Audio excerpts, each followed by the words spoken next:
gusto estar acá con ustedes. Bienvenidos todos. Todavía se están conectando algunos más. Muy rápidamente, estamos en este evento organizado por CDO Latam.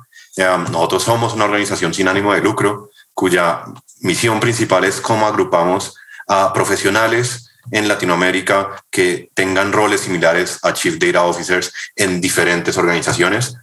Hoy por hoy estamos contando con presencia prácticamente en todos los países de Latinoamérica. Entonces, pues un gusto estar acá con ustedes. Nosotros hacemos estos eventos de una forma recurrente y este evento en particular tomamos la decisión de hacerlo abierto al público, dado, como se imaginarán, toda la atracción que está teniendo ChatGPT. Otra vez, soy Alejandro Correa, un gusto estar acá con ustedes.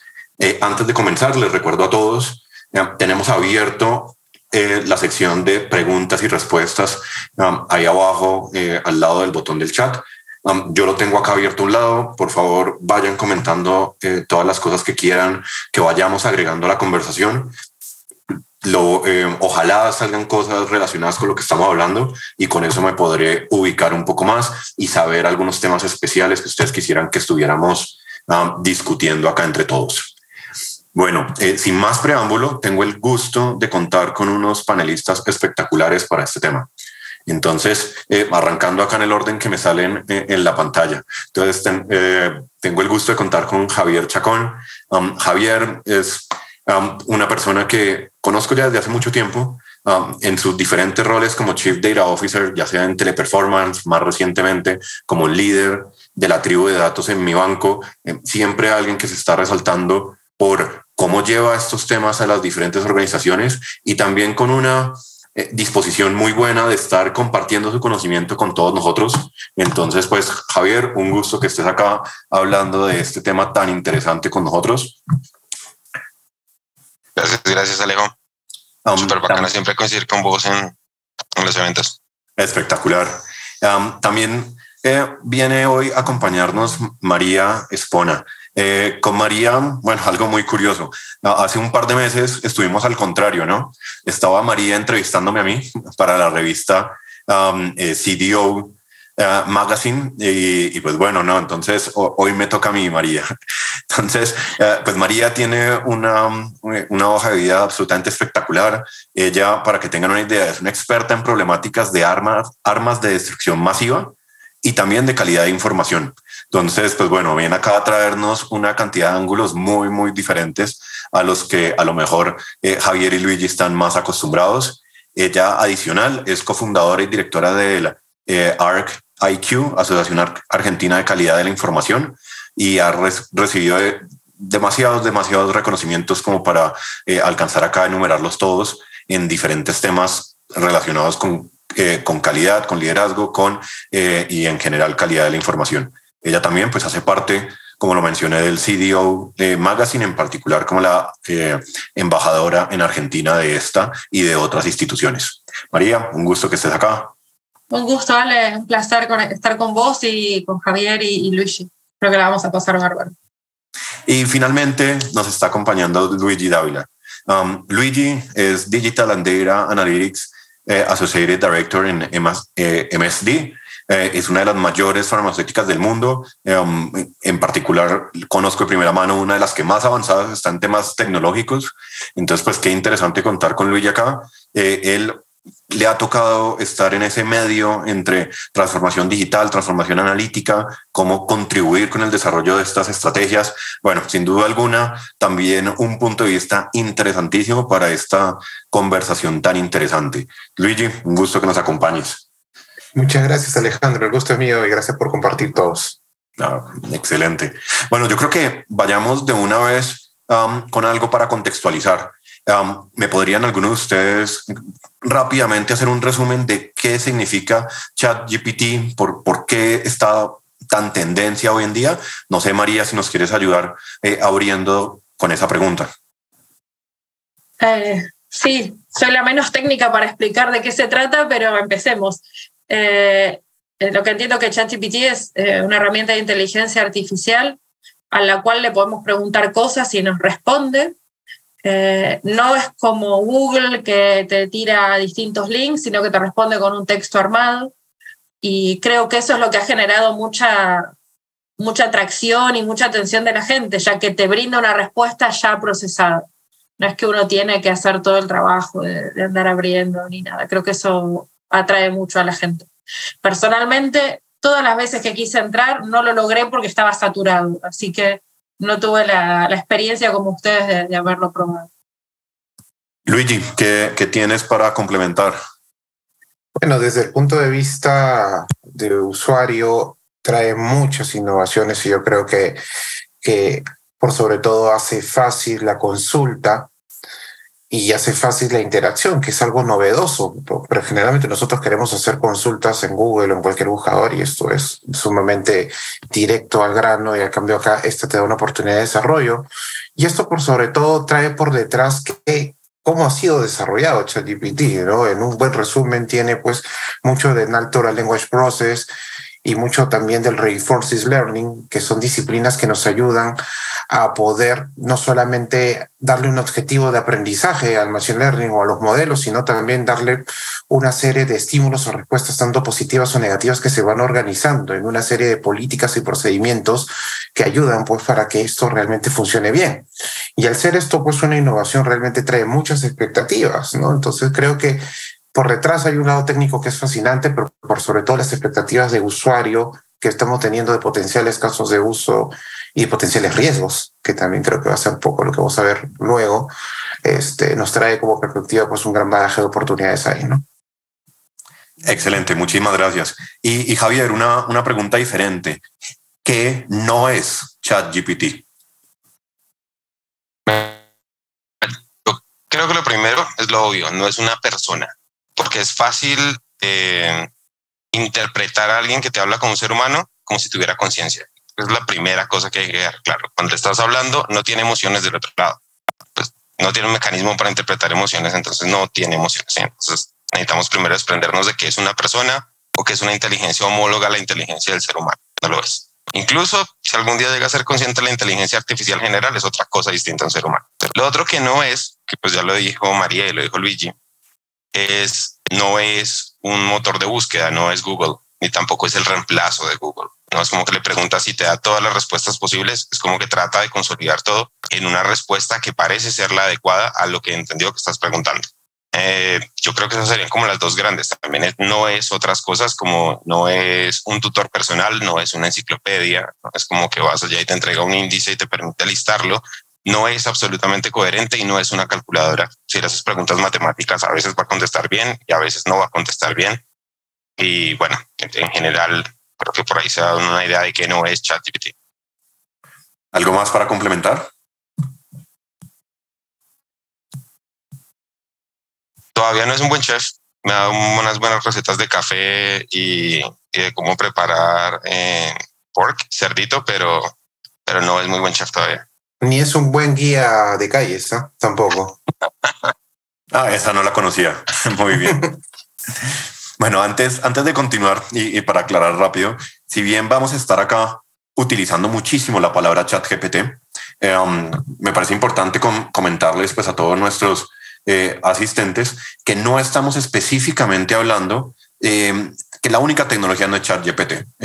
O están saliendo muchas otras, todas las compañías grandes están anunciando una nueva, inclusive hay otras startups lanzando algunas, todos dicen que son mejores por X o Y, pero el punto para que todos lo vayan sabiendo, vamos a hablar acá hablando de ChatGPT, pero refiriéndonos a un campo mucho, mucho más grande, que pues en particular lo llamamos la inteligencia artificial generativa.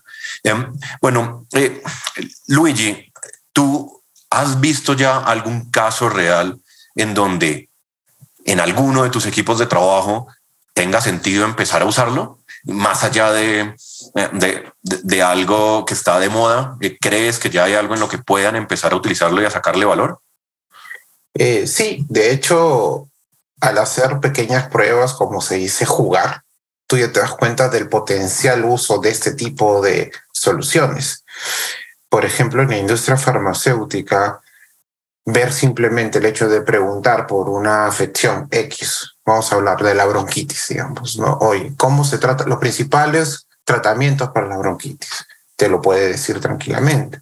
Desde el punto de vista de usuario, el paciente potencial puede por lo menos tener un primer scope de las cosas que pueden haber, y para eso tiene que haber mucho criterio de cómo se está moderando la información, porque en el lado de la industria farmacéutica y en el lado de la industria de la salud no solamente hay mucho compliance, sino hay mucho un deber ético de dar una información correcta y confiable hacia el potencial paciente y el potencial profesional de la salud. Ahí yo veo una gran oportunidad de cómo tener una primera gama de empoderamiento hacia los pacientes, por ejemplo, que puede ser muy importante si es manejado con la debida diligencia del caso, y de la misma manera también para los médicos, ¿no? Los médicos en la práctica, si hay un médico en el panel puede decírmelo con toda sinceridad, para leer un caso, para prescribir medicamentos especialmente de alta especialidad, tienen que leer documentaciones enormes, que sí tienen que hacerlo, pero que en el día a día, así como nosotros los que programamos, a veces no nos acordamos de este codiguito o de esta pequeña frase al momento de tener.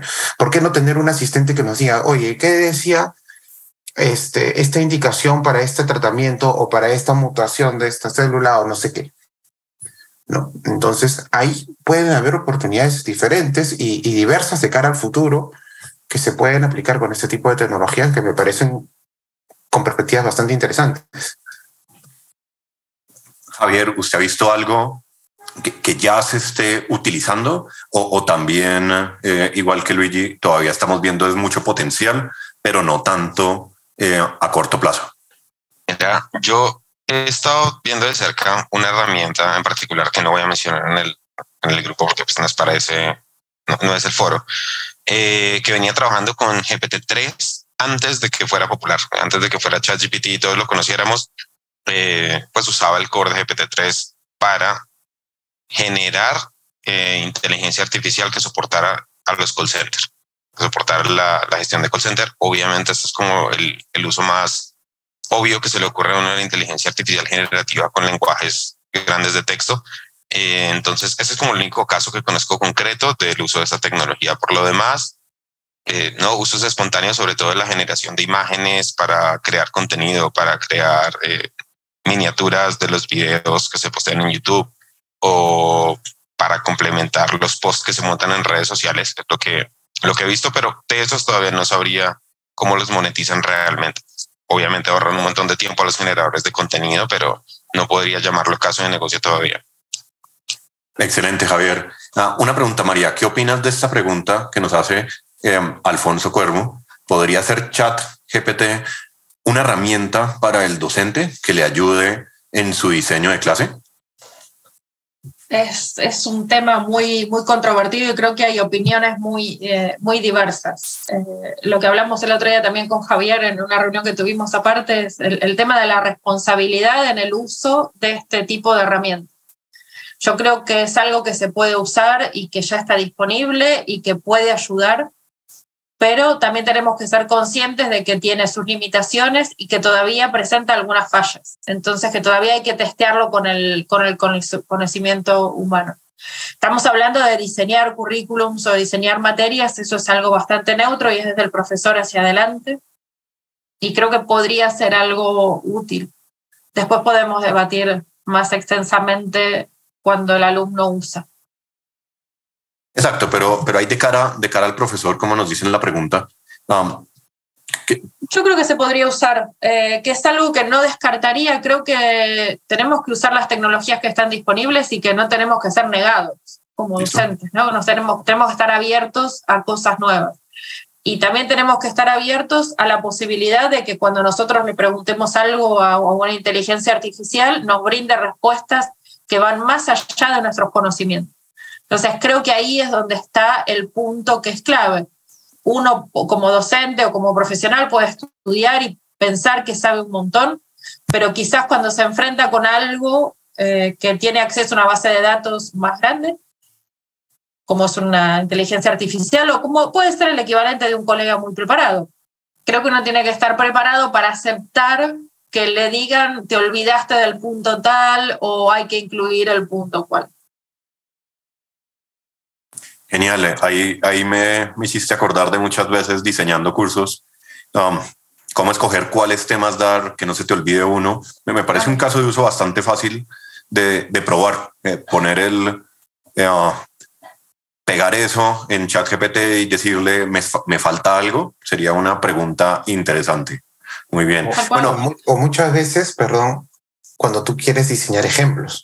El otro día pensaba de que todos tenemos un sesgo profesional, algo donde nos hemos especializado, ¿no? Entonces, al momento de editar clase, por ejemplo, ahora que es algo que se me ocurre para un curso que tengo que editar pronto es, oye, bueno, tengo el ejemplo A, B, ¿cómo dar ejemplos de otras industrias que no conozco tanto y que me abra, que sea un abreboca para mí, una ayuda a memoria para invitarme a estudiar más bien otra diversidad de cosas que me puede dar amplitud al momento de hacer un diseño de clases, ¿no? O al momento de hacer un diseño teórico también. Oye, este tema te falta, pues vamos a hablar de la gradiente, porque no tocaste este tema a fondo. ¿Por qué no? ¿No? Y creo que la responsabilidad del docente va ahí justo porque uno, al ser, en teoría, conocedor y experto del tema, tiene para tener un juicio de experto muy amplio contra esta inteligencia y más bien salir fortalecido de ese tema y en todo caso darle fita si se equivocó. El uso que yo le he dado, yendo por la misma línea que mencionó Luigi y María, no es propiamente para dar clases, hace un buen rato que no doy clases, pero sí me gusta opinar mucho y ser muy activo en Twitter. Que me cuestione antes de que me cuestione una persona. Entonces es el estudiante que te cuestiona lo que acabas de exponer, es el compañero de clase que te cuestiona lo que acabas de presentar, es alguien a quien puedes pedirle que te lleve la contraria y que te justifique porque te está llevando la contraria para considerar un punto de vista diferente. Entonces, como herramienta de validación argumental, a mí me ha funcionado bastante bien. Bueno, hay un par de cosas que mencionó María, que de hecho se juntan con algunas preguntas. Entonces me parece muy interesante. Dijiste varias veces sobre fiabilidad de la información, qué tan confiable es la respuesta. ¿Nos podrías elaborar un poco más a qué te estás refiriendo? Sí, preparando este conversatorio me puse a buscar noticias y gente que había podido acceder y opiniones de distintos expertos sobre esto. Y lo que algunos decían era que dependiendo qué preguntaban, sobre qué área y en qué tema, las respuestas eran correctas o no. Que en algunos casos se han detectado algún tipo de error en la respuesta. Entonces creo que ahí también está el desafío en el uso, que uno, como decía Javier, lo puedes usar como guía, pero guía, no como tomarlo como una verdad absoluta por estos errores. Quizás dentro de unos años, con este sistema de autoaprendizaje que tiene esta herramienta, sí se pueda lograr un producto que sea más fiable. Javier o Luigi, en la experiencia de ustedes usándolo, ¿han encontrado casos que ustedes digan, me respondió algo que no es cierto? Y solo no logro recordar ahorita cuáles fueron. En general, depende mucho de la forma en la que uno le pregunte. Por eso. Yo creo que, a ver, dos preguntas diferentes. Una cosa es que no entienda yo qué le estoy preguntando. La otra es, dado lo que entendió, me respondió algo que es incorrecto. Sí, a lo que yo iba con, depende de cómo le preguntes, y vuelvo al tema de no es una persona, es en algo que se comporta como una persona. Si no sabe, no te dice que no sabe. Si no sabe, te da una respuesta igual. Entonces, si le preguntas como esperando que te dé una respuesta fáctica, él te da una respuesta fáctica, correcta o incorrecta. Insisto, no recuerdo en este momento un caso particular porque no suelo utilizarlo así, en el cual le pedí que me respondiera algo, me contestó algo con toda la certeza, pero la respuesta no era correcta. Ahora, sí recuerdo haber leído en Twitter la cantidad de ejemplos sobre precisamente consideraciones matemáticas o de lógica que responde de forma incorrecta. Pero la otra forma de preguntarle es justo cuando se entiende que todavía es difuso, que hay cosas que le puedes preguntar donde lo que hace es expandir el conocimiento y cuestionar más que responder de forma directa. Ahí es muy difícil establecer si fue correcto o incorrecto, porque la pregunta en sí mismo establecía que podía ser abierta, más de tipo de opinión. Sí, en mi caso yo lo que he detectado es imprecisión, ¿no? Cuando he hecho preguntas un poco más técnicas del lado farmacéutico, del lado a veces también técnico. La otra que decía a modo de broma, pero fue cierto, que le pregunté literal cómo llegar a mi casa, ¿no? Y bueno, también no fue muy preciso, me contó la historia del distrito, Oye, ¿cómo puedo llegar de esta esquina a esta otra esquina? Intenté formularlo. También puedo caer, creo que en el error que decía Alejandro, si de repente no lo redacté bien, pero me comenzó a contar un poco la historia del distrito, que en este caso, este distrito queda ubicado aquí, aquí, acá, y tienes estas vías para llegar, o sea, algo muy general, más como una guía turística que como una especie de ruta, ¿no? ¿Será que lo que aprendió fue precisamente leyendo textos de guías turísticas? Probablemente. Ahí para juntarlo con una pregunta que nos hace Johnny, pensaría que este sería un tipo de sesgo. ¿Y han visto algún otro tipo de sesgo? Más allá de lo que sale y de lo que... O sea, a ver, vuelvo y les pregunto. En muchos lugares he leído un problema de ChatGPT es que puede llegar a contener sesgos, pero a mí no me ha pasado. ¿A alguno de ustedes les ha pasado?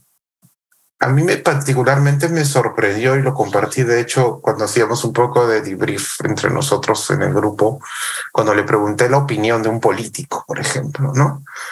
Y bueno, me gustó que tuvo una respuesta relativamente políticamente correcta. Bueno, depende mucho el ojo de la persona que lo lea, pero fue como que soy una inteligencia artificial que no da opiniones, pero te puedo dar estos facts. No, el hecho de dar facts de repente también puede conducir a ciertos sesgos porque depende de qué fuente esté aprendiendo esos facts, ¿no? Entonces ahí donde comienza a haber esas líneas grises, donde la respuesta hasta la mejor respuesta hubiera sido no puedo darte una opinión, discúlpame, y punto. El único sesgo que le noté, porque otra vez tiene que ver con el tipo de uso que le doy también, fue cuando le pregunté en la entrevista original que le hice sobre la relación entre la inteligencia artificial generativa y los humanos. Es muy positivo en general. Solamente cuando le cuestioné la parte negativa empezó a opinar negativamente al respecto. Pero salvo eso, creo que sería muy difícil identificarlo, salvo que uno pertenezca a la parte, o más bien que la pregunta que uno haga, el prompt que uno envíe, pertenezca a la parte excluida del sesgo. Es decir, finalmente, si el sesgo existe, y probablemente existe, existe en favor de los que lo usamos actualmente. Nosotros somos los que lo alimentamos con todas nuestras interacciones en Internet. Si existiera un sesgo, probablemente lo identificaría a la gente que fue excluida del material con el que se entrenó. Sería más fácil que lo identificara a alguien desde esa perspectiva. Entonces, directamente no me ha pasado más que en esa pregunta específica. Me gustaría hacer un comentario, si me permiten, y creo que el trasfondo de todo esto tiene que ver que cuando uno escribe o pregunta, también escribe y pregunta con su propio sesgo. Entonces ya está indirectamente direccionando para un lado. Y si consideramos que hay una biblioteca del otro lado que nos va a responder a una inteligencia artificial basada en una biblioteca que es limitada, nos va a tratar de responder considerando el sesgo que uno tiene, porque primero, nosotros no nos podemos desprender de nuestros sesgos cuando preguntamos. Y eso direcciona. Y al mismo tiempo, no sé si la inteligencia artificial es tan inteligente como para diferenciar el sesgo, que este trasfondo, del contenido. Creo que ahí hay una cuestión que es muy fina. Qué interesante eso. He leído recientemente sobre dos soluciones que están tratando de dar a este problema. Entonces, por un lado, el equipo que está creando Sparrow en Google, bueno, particularmente en DeepMind, ellos lo que dicen es que hicieron un manifiesto de de cómo bloquear una respuesta, si existe un sesgo, si existe una discriminación, etcétera. Otro diferente, que son de ex empleados de OpenAI, crearon una compañía que se llama Anthropic, y ellos lo que hicieron fue un algoritmo para detectar el sesgo. Después de la respuesta, lo corren por otro algoritmo para detectar si hay sesgo o no hay sesgo, y pues ese algoritmo pues tendrá que ser entrenado y validado de alguna forma. ¿Creen que alguna de esas formas va a funcionar para efectivamente quitar el sesgo? Y a lo mejor complemento con una más controversial. ¿Queremos quitar los sesgos de todas las respuestas? Mira, mi pasatiempo favorito es estudiar sesgos, justamente en las personas, no los algoritmos artificiales, sino los orgánicos. Y es la forma en la que hemos construido lo que somos y lo que tenemos. Los construimos precisamente porque en lugar de estar divagando de forma difusa, asumiendo que todo es un depende y que todo incluye todo, nos hemos enfocado en cómo queremos pensar con respecto a una solución. Y en el punto de la innovación nos permitimos conversar con otros puntos de vista y nos permitimos incluir otros puntos de vista en hallar una solución, pero a la hora de construir somos mucho más específicos y enfocados. No creo que de verdad quisiéramos eliminar el sesgo, y no creo tampoco que fuéramos capaces de eliminar el sesgo porque nosotros mismos ya venimos sesgados. Entonces, uno, no podríamos notarlo porque no sabemos lo que es una vida sin sesgos, y dos, tampoco sería tan conveniente, salvo que sea específicamente lo que busquemos de una inteligencia artificial generativa que nos produzca contenido para el que no estamos listos porque no responde a la pregunta sesgada que le hicimos originalmente. Es como lo veo, pero es un poquito más filosófico que práctico. Yo ahí quisiera aportar que cómo hemos empezado, por ejemplo, el monitoreo de las redes sociales, ¿no? En un inicio teníamos un pool de gente leyendo un montón de posts y teniendo como una entidad de muy agresivos. Ahora tenemos lo que se llama social listening, que nos extraen extractos y comenzamos a ver qué hay con stop words al principio y grandes nubes de palabras. Ahora hay sentiment analysis que nos intentan dar direccionalidad a estas cosas. Yo creo que la tecnología nos va a ayudar a reducir los sesgos. Comparto con Javier que creo que el sesgo nunca o por lo menos en este futuro cercano no se va a eliminar, pero creo que la tecnología sí nos va a ayudar a simplificar y ahorrar el trabajo de la gente que se enfoca en desarrollar esto e intentar hacerlo lo más agnóstico posible. Total, un principio del diseño de ChatGPT, que es lo que estamos hablando, es el PPO, ¿no? Es el policy del entrenamiento. Son las políticas del entrenamiento, donde tienes un staff de gente que constantemente es el entrenador de la inteligencia artificial, es el coach, es el humano, por decirlo en punto de vista gráficos, ¿no? Entonces, yo creo que hacia eso vamos, y es soluciones como las que comentas, Alejandro, lo que van a hacer es que cada día sea más fácil controlarlo, pero aún así, en la medida que más se utilice y esto sea mucho más masivo, ahí es donde vamos a enfrentarnos a un verdadero problema de regulación, ¿no? Entonces, hoy día estamos hablando de algo beta que acaba de salir, que es muy expectante y que hay que agradecer a todos, a OpenAI, porque lo ha puesto sobre la mesa y ha alborotado a todo el mundo. Pero es la punta. Lo que tiene por detrás Google, Amazon y todas las grandes, me imagino que debe ser brutal y nos va a llevar a conversatorios como este a entender más sus riesgos y oportunidades. Muy bien, María, cuéntanos, ¿tienes alguna opinión adicional? Coincido con Luigi y con Javier sobre el tema de la percepción. Yo lo que hice en estos días es preguntarle a otras personas de formación diferente qué opinaban de todo esto, de formación, nacionalidad y todo, ¿no? Como para explorar distintos sesgos, como quien diría. Y la realidad es que lo que encontré es bastante escepticismo y preocupación. Como algo, vos decías, Luigi, recién, el tema de las regulaciones y todo. Es como que esto se lanzó al mercado y había una de las preguntas que hablaba de la privacidad, cómo nos afecta esto. Se lanzó sin tener en cuenta un marco regulatorio y sin saber el impacto potencial. Entonces creo que a muchos nos tiene ahí como expectantes, pero no en esa situación de expectante ansioso positivo, sino medio como la que se viene. Especialmente en el ámbito académico, ¿no?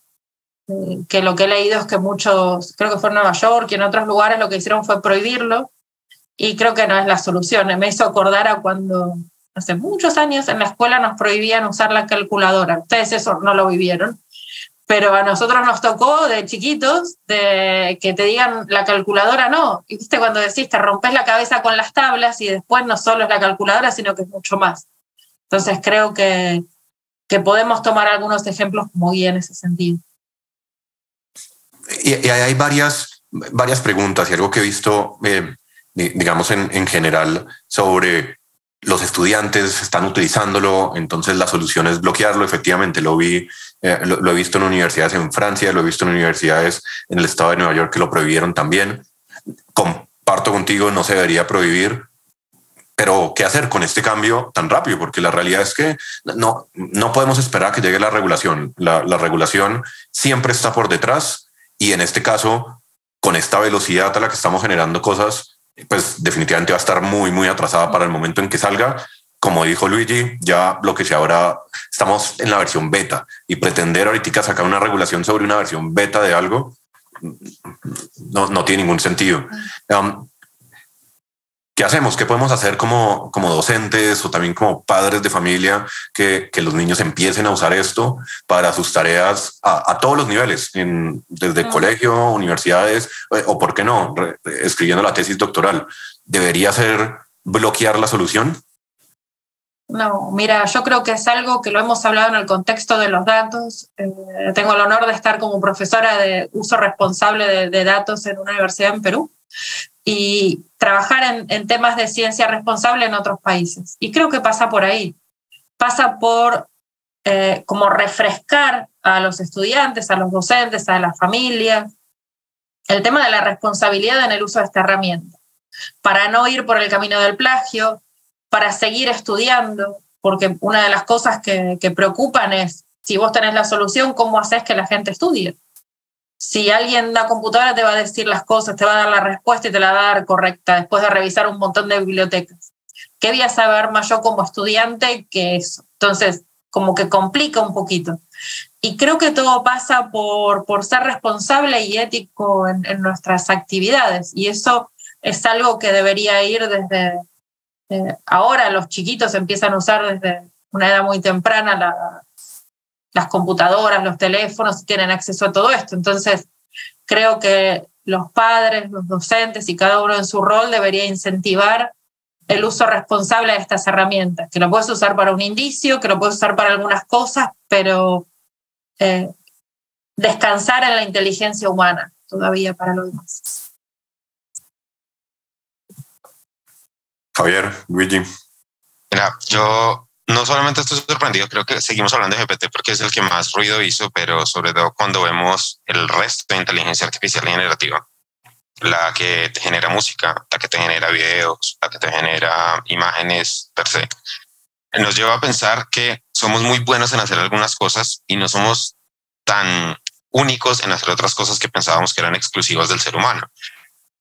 Así que el replantearnos ese primer paradigma, el hecho de que hay cosas que como algoritmos orgánicos hacemos muy bien, mejor que la inteligencia artificial, y hasta ahora la hacíamos mucho mejor que ella, pero hay otras en las cuales ya no somos mejores que la inteligencia artificial para generarlo. Implica replantearse muchas cosas, como si la forma en la que estamos educando actualmente es la correcta, si las métricas por las cuales estamos evaluando el aprendizaje son las correctas, si lo que le estamos pidiendo a las personas en nuestros equipos de trabajo que hagan es lo correcto.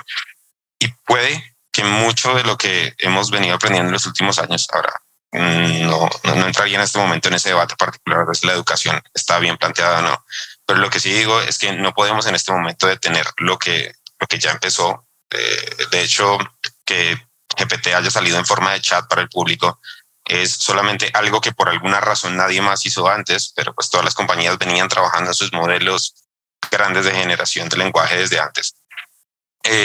Nos permea, ya empezó, ya lo usamos, ya existe. Si tú entrabas a Power BI como profesional de datos, o sea, al módulo de preguntas y respuestas, GPT-3 estaba metido ahí hace rato. Entonces no es como que no haya existido antes, sino es como que estamos llegando al punto de convergencia en el cual decimos, ¿estamos haciendo las cosas bien o necesitamos replantearnos muchas de las labores que hacemos hoy día para incluir a la inteligencia artificial como una herramienta y enseñarle a la gente a cómo utilizar la inteligencia artificial para eso? Ahora, seguramente habrá otro montón de complicaciones en masificar el uso de la inteligencia artificial, como lo que se necesita para mantener una inteligencia artificial o las condiciones éticas sobre cómo son entrenados estos modelos, cómo te etiquetan, quién está a cargo de eso, quién está a cargo de la moderación de contenido de base para que eso después pueda alimentar la inteligencia artificial. Pero esos son debates complementarios que no existirían si no nos ponemos primero en el lugar de entender que esto ya está pasando, que no podemos detenerlo y que los bans, las censuras, no son lo que nos va a ayudar a ponernos a la velocidad. Y no hay regulación, que era lo que vos decías, la regulación siempre viene por detrás. Y no solamente para este tipo de inteligencia artificial, sino también para los demás modelos. De hecho, los deepfakes son algo que empezó hace ya varios años y todavía no he visto mucho movimiento al respecto desde el punto de vista regulatorio. Y necesitamos entonces como usuarios nosotros empezar a ponernos la vara en donde es con respecto a cómo nos preparamos para este nuevo mundo que nos plantea que vamos a trabajar de la mano con la inteligencia artificial en cosas en las que hasta ahora no lo hacíamos. Pues cuando utilizas Waze ya venías trabajando de la mano con la inteligencia artificial. Cuando entrabas a la aplicación de domicilios, la que fuera, ya trabajabas de la mano con la inteligencia artificial.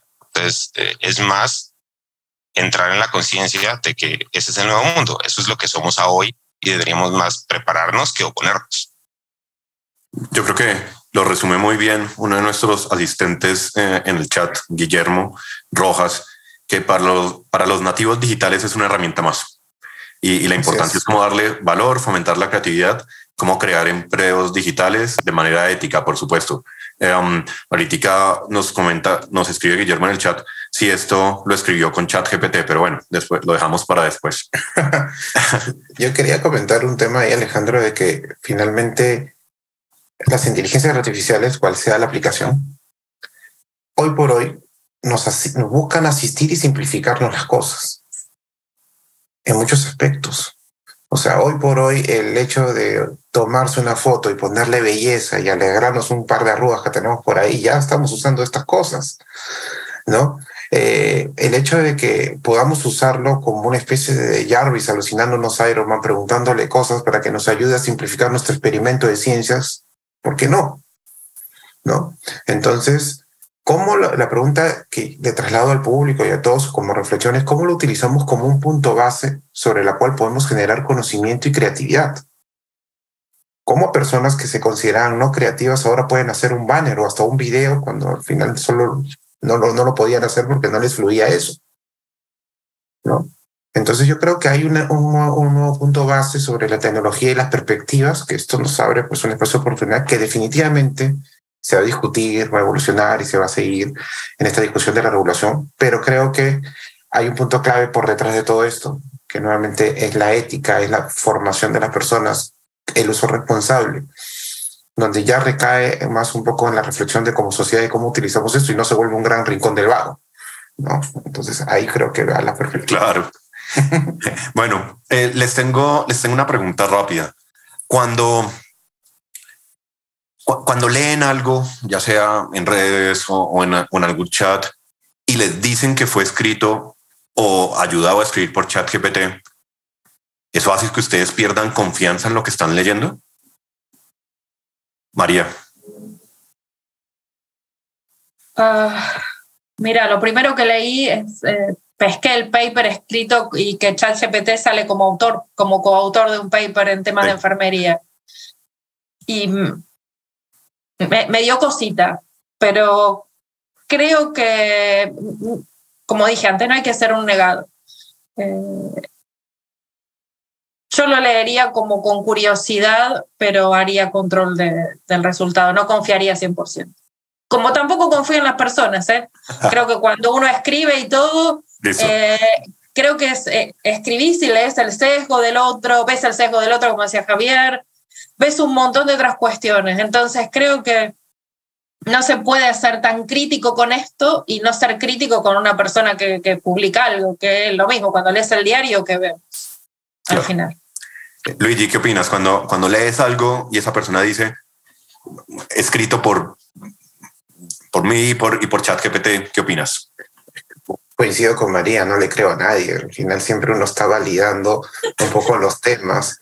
Bueno, si lo escribió Alejandro Correa, por ahí tengo un poco de deferencia, pero depende mucho de la fuente, ¿no? En primer lugar, y claro, si lo escribe una inteligencia artificial, creo que hay que mirarla igual con detenimiento y con la responsabilidad, nuevamente, que implica leer un artículo sobre eso, ¿no? Por ejemplo, si tú eres experto en finanzas y comienzas a validar, oye, ¿qué es el free cash flow? Y le preguntas si ves que eso no está bien, bueno, le puedes devolver feedback a la herramienta también para ver que si esto realmente está funcionando o lo está explicando de la manera adecuada, ¿no? Entonces creo que ahí va un poco también este tema de la interacción, ¿no? Pueden haber cosas muy importantes que te pueden simplificar la vida, ¿no? De repente, en ese momento no te acuerdas estas cositas y en vez de leerte 200 páginas te lo puede hacer un resumen, pero si tú te tenías ese conocimiento previo, sabes que ese resumen de 20 líneas o 10 líneas sí es correcto. Pero cuando no tienes el conocimiento previo, más bien te invita a investigar y a desarrollar la madeja de ese resumen que te dio, ¿no? Javier. Yo llevo desconfiando de GPT desde cuando hace más o menos 2 años y medio empezaron a jugar con GPT-2 y a mostrar lo que podía hacer.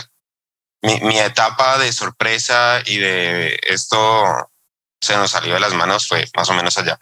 Ahorita yo ya vivo más con la expectativa feliz de la que hablaba María ahorita, que no tienen la mayoría, de qué es lo que viene después. Creo que ya estoy en la postura del observador al respecto.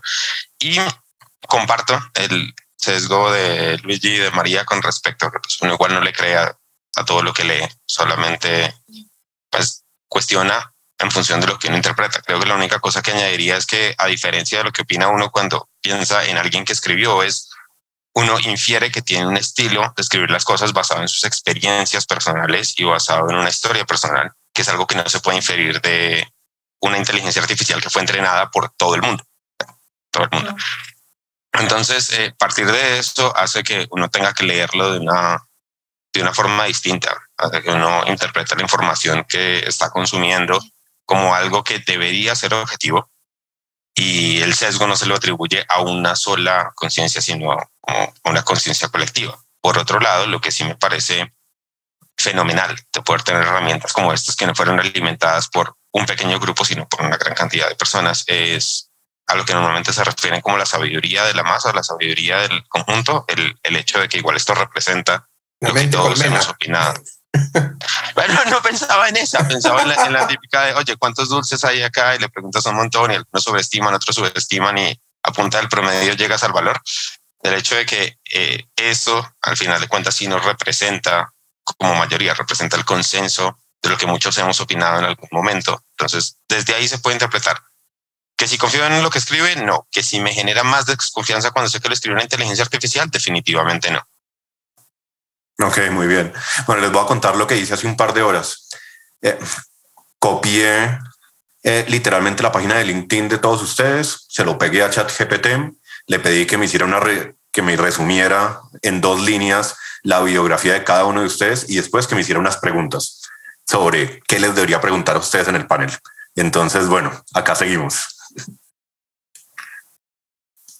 Solamente se rieron, ninguno opinó nada. Luigi. Está bien, a mí me encanta eso, porque va a ver qué te puede retar, qué te puede decir.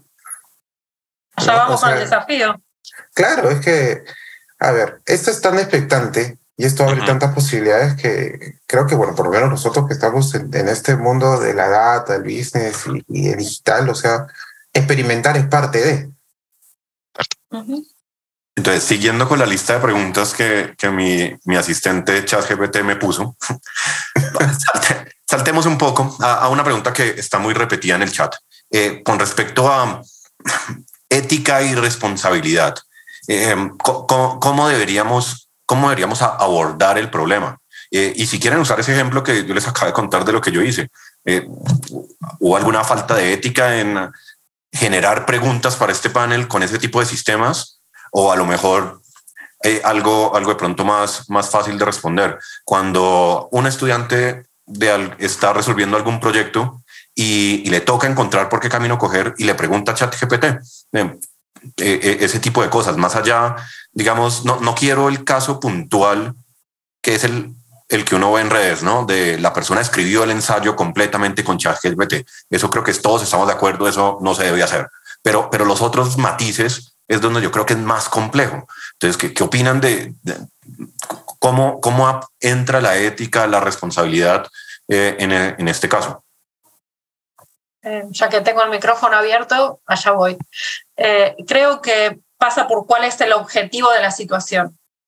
Si vos le preguntaste sobre qué nos podías preguntar a nosotros, no fallaste en nada ético, porque vos estás diseñando tu como moderador, qué es lo que vas a hacer, tomaste la información que tenías y hiciste eso. Sin la inteligencia artificial te hubiera llevado mucho más tiempo preparar las preguntas, revisando todos los datos. Me parece que está bien, no lo veo como una falla. Sin embargo, si es una situación de un trabajo o un examen, creo que el objetivo de esa situación es probar el conocimiento de la persona y si puede resolver la situación. Entonces es probar si el conocimiento adquirido o provisto por el docente en una determinada situación es suficiente como para resolver el problema.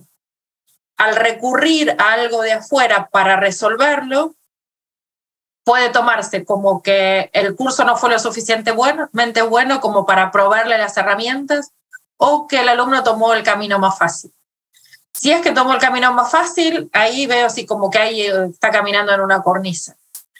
Y en la otra situación, que es que como el alumno no tiene todo el conocimiento, tiene que recurrir afuera a buscar esto, creo que en este caso el docente nunca se entera de esa situación, entonces no puede incorporar un proceso de mejora.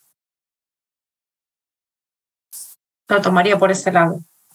Yo creo que, bueno, en primer lugar, a lo que hizo Alejandro, coincido con María, que bueno, desde el aspecto ético no le veo ningún problema, y más bien yo le agregaba esta pequeña sal y pimienta, que es, ¿por qué no agregarle 100 ojos a los 2 ojos que yo tengo? ¿No? O más ángulos, ¿no? Tenemos 3 dimensiones, ahora puedes ver en más dimensiones, no sé cuántas dimensiones llegue ChatGPT, pero yo creo que ahí hay una gran oportunidad, y complementando un poco lo que decía María, creo que a nivel docente y a nivel de aprendizaje nos obliga a los que estamos en el mundo de la docencia a verla también desde diferentes perspectivas y ángulos.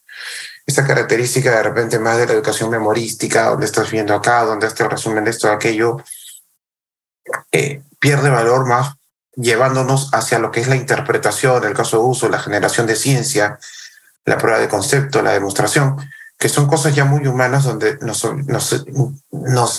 invita al docente a estar mucho más en la conversación uno a uno con el estudiante, justo para no llegarnos a simplemente pedirle una monografía donde tranquilamente la puede pedir una inteligencia artificial, ¿no? Y ahí es donde creo que va el reto, va la diferencia, y va el gran compromiso de los que estamos en la educación de enfrentarnos a eso, ¿no? Mira que la ética, al menos como la percibo yo, es una construcción colectiva.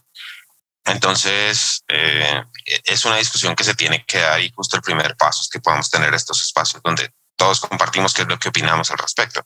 Y afortunadamente creo que la mayoría estamos de acuerdo en que preguntarle a ChatGPT qué preguntas hacer en el conversatorio no está fuera del alcance ético. Pero hay muchas cosas que sí lo van a estar. Vamos de nuevo con que le preguntaba yo la herramienta esta mañana con respecto al tipo de interacciones que podemos tener. Y me hablaba de colaboración, de competencia, me hablaba de complementariedad, me hablaba de reemplazo. Y resulta ser que muchas de las cosas en las que hemos entrenado las herramientas que usamos todos los días, no solamente hablo de la inteligencia artificial generativa, sino de los montacargas o las palancas, son para hacer cosas que antes hacíamos nosotros. Ahora estamos arrinconándonos cada vez más en tareas mucho más específicas, y que probablemente tienen que ver más con la interacción social, con la capacidad que tenemos de percibir las emociones del otro, de ser empáticos, de construir como conjunto, de colaborar con el otro ser humano, más que verdaderamente de leer, aprender, memorizar o procesar datos, que son cosas que hemos ido haciéndonos peores que la inteligencia artificial. Nos hemos vuelto incluso medio inútiles en cosas como recordar un número de teléfono o recordar una tabla de multiplicar. Conozco muy buenos profesionales que no saben las tablas de multiplicar. Entonces, en ese sentido, creo que lo ético va muy de la mano con hacia dónde queremos ir todos como conjunto, más que el objetivo específico de algunos individuos. Eso va a implicar en algunos casos, sí, que la inteligencia artificial no debería entrar ahí, porque necesitamos seguir fortaleciendo nuestra forma de procesamiento en eso. Es decir, no es como que el humano pueda desprenderse de la memoria eventualmente en el corto plazo, como que digamos, no olvidémonos de la memoria porque podemos dejar que la inteligencia artificial recuerde todo lo que tenemos que recordar. Pero además de eso tenemos que pensar en qué cosas somos buenos, y la discusión ética va a ser en cuándo permitimos que la inteligencia artificial tome una decisión que queremos que siga siendo esencialmente humana. Clarísimo, Javier, muchísimas gracias. Bueno, qué interesante. Es una conversación que sale muy seguido, como si es ético o no es ético, cómo se va a detectar el plagio. No sé si vieron que hoy salió OpenAI a mostrar una nueva herramienta para detectar. ¿Que creen que eso tiene sentido? ¿Creen que va a ser útil ese tipo de herramientas para detectar si alguien más está usando ChatGPT?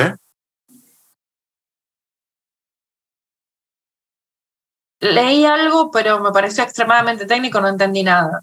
Pero me parece piola o útil para determinados ámbitos que haya como señales, no sé cómo la van a armar, pero que se pueda identificar si es o no inteligencia artificial. Eso me parece piola. Como las herramientas que hay para detectar plagio. Sí, igual, o sea, ahora te sale un score de tanto por ciento y utilizó o no utilizó referencias.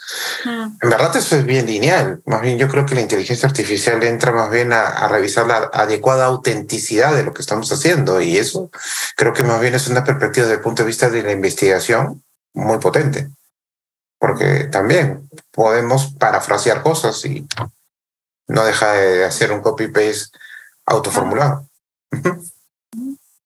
Y yo esto lo pongo en términos de ¿para qué? O sea, seguramente podamos hacerlo, pero implica un gasto de energía, una inversión de energía en otra inteligencia artificial. ¿Para qué queremos hacerlo?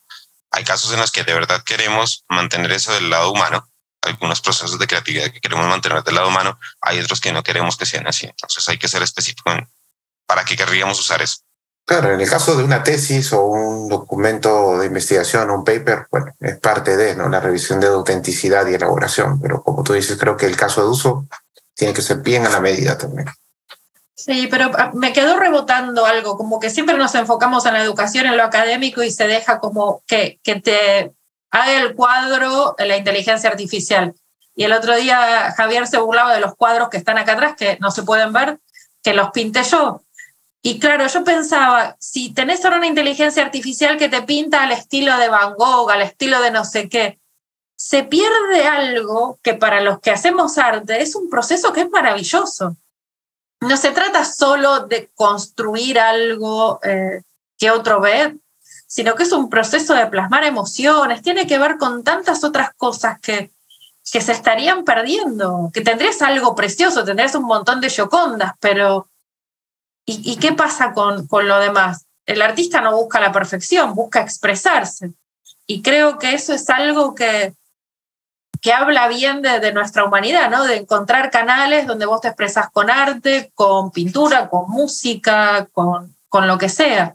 Entonces, a mí me daría mucha tristeza si los artistas son reemplazados por inteligencia artificial. Me parece que hay algo más que hacer un cuadro bonito. Clarísimo, María. Y tienes toda la razón. No, creo que sí. al no estar o al no ser artista y tener más bien pocas capacidades como tal, cuando veo herramientas como DALL-E, pues al contrario, siento que lo pueden acercar a uno, pero pues otra vez no vamos a crear nada nuevo, ¿no? Vamos a aplicar una técnica anterior, a lo mejor sí masificarla a otras personas que no alcanzamos a tener ese tipo de capacidades y estamos bien lejos de tenerlas.